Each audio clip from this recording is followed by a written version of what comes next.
leaders of the National Prayer Breakfast Foundation, the Honorable Zach Wamp, and the Honorable Jim Swadley, Governor Glenn Youngkin, and First Lady of Virginia. I want also to recognize Grace and Senator Bill Nelson, our dear friends who may not be here in the room, members of Congress, distinguished ladies and gentlemen.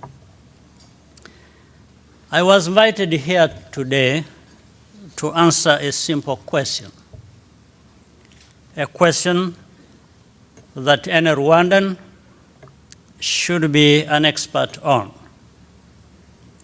After a country loses a million people in a genocide, how do you repair that country?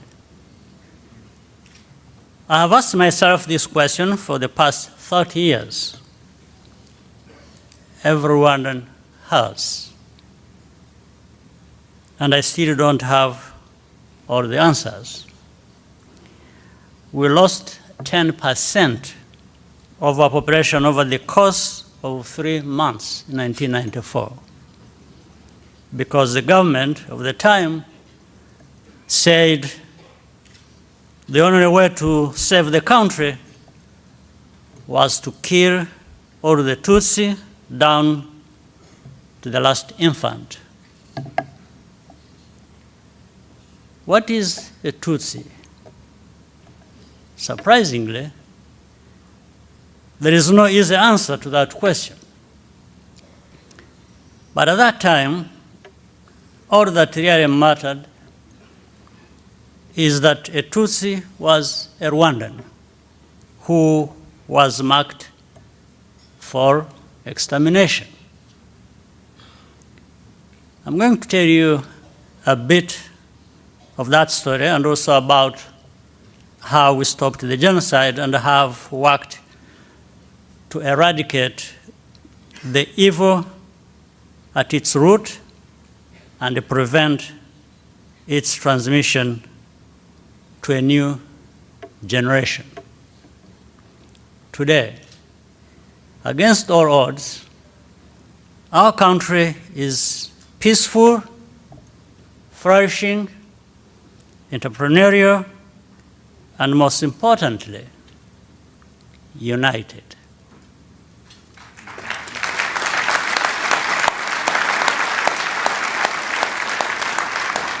But Rwanda's experience is more than a story. It's also a warning. A warning about what happens when we allow hatred to triumph over humanity. We see divisions growing all across the globe in every kind of country, no matter its level, even here in this exceptional nation. But there are no people in this world who are more exceptional than others. A genocide can happen when a society loses faith in the future, when it loses faith in the power of faith itself, and when it can no longer distinguish truth from deceit. A genocide can happen when political leaders preach division and hatred, while people of faith and people of science remain silent. The story I'm going to tell you is about Rwanda, but is also universal. And the world has not yet learned the lessons which Rwandans have had to learn at an unimaginable cost. Like countless other Rwandans, I was driven into exile at the age of 4. At the time, our country was gaining independence. We grew up in refugee camps, stateless and forgotten, with the constant reminders that we belonged nowhere. We were even being told that Rwanda was full and that we would never go home. Within Rwanda, discrimination against Tutsi became official policy against the backdrop of total indifference from the international community. And that included, I'm sorry to say, the endorsement of church leaders in Rwanda, with a few exceptions. In 1990, we took our destiny into our own hands and moved to liberate Rwanda from ethnic dictatorship and recreated a homeland for all Rwandans without distinction.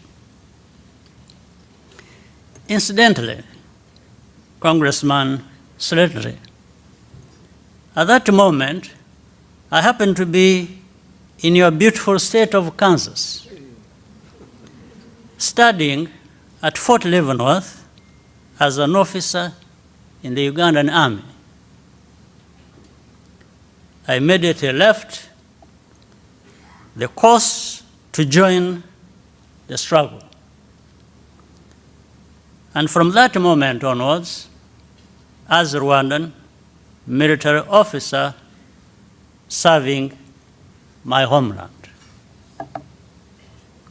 In April 1994, just as the peace agreement was about to be implemented, extremist radicals reacted with a final solution to kill all Tutsi and mobilized the population to carry it out.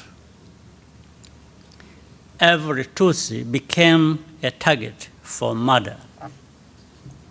Any Rwandan who opposed the genocide was also marked for death, and many paid the price.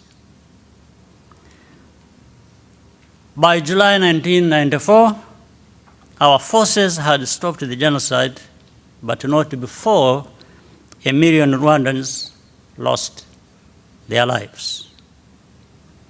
Almost every Rwandan was displaced and bereaved. Our public institutions were destroyed, the harvest was ruined, and there was no money to rebuild. We were even expected to repay the money the genocidal government had borrowed to purchase machetes and guns. The desire for retribution was huge. As the commander, to keep my own emotions in check, I had to order my officers at a certain point to stop showing me the mass graves. We could not allow people to take justice into their own hands. We had to break the cycle of violence and convert the urge for vengeance into a national program of unity and reconciliation. But reconciliation itself comes with a cost, which is why it is often so difficult to achieve. Hundreds of thousands of people deserved to go to jail for life or even hanged by any measure of justice. But we had to find a way to repair those people and make them part of society again. We abolished the death penalty. We therefore had to ask the survivors of genocide for the impossible in order to restore our nation, to swallow their anger and bitterness, to live together again with those who they had watched murder their loved ones as their own children flourished. I could not ask anything of the perpetrators. Only the survivors had something left to give: their forgiveness. We had turned the corner in Rwanda, but the same ideology that justified the genocide against the Tutsi is still alive and well in our region. And we see the same indifference from the wider world as in 1994. It's as if those expensive lessons are always lost, and we stare blindly as the same type of situation builds up again and again. Reconciliation is painful but necessary, and requires humility and confidence in equal measure. Most importantly, it requires dedicated leadership which reaches out to all elements of society. Reconciliation is an act of faith because it requires a leap of the imagination, a belief in the unseen, in a reality which all your senses tell you is impossible. It means envisioning a new nation, free of hatred and injustice, and turning that dream into flesh and spirit day by day. The function of leaders is to give people the trust to suspend disbelief for as long as it takes to transform the mindset of the next generation. Throughout this period, I constantly questioned myself. As Rwandans, we doubted ourselves. And for the rest of the world, Rwanda became a metaphor for the worst side of human nature. But Rwandans refuse to be defined by that. Leaders are there to absorb that pain and bear the weight of doubt, not to create more pain and use doubt as a weapon for for political ends. This is also the reason why faith leaders were key partners in our effort to rebuild after the genocide. Reconciliation does not always mean resolution. In Rwanda, we do not all agree. The decision to forgive is ultimately a private act of each individual. But reconciliation does not mean that our society has committed itself. It does mean, reconciliation does mean, that our society has committed itself to never again go back to that dark past, no matter what.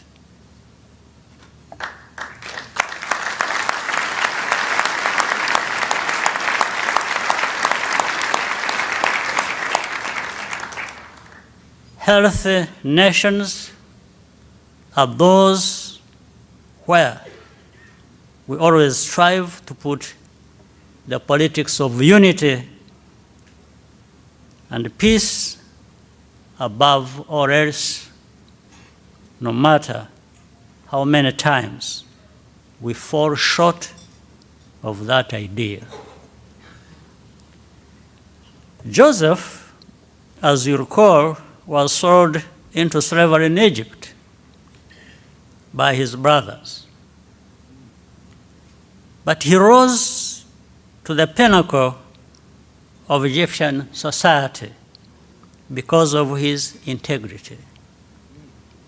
As a result, he later found himself in a position to save Israel, including his brothers, from famine. It is the practice of reconciliation in matters large and small, which creates and recreates healthy nations and turns strangers and enemies into a family of citizens. That is Rwanda's constant work today and every day. I thank you all so very much for your listening.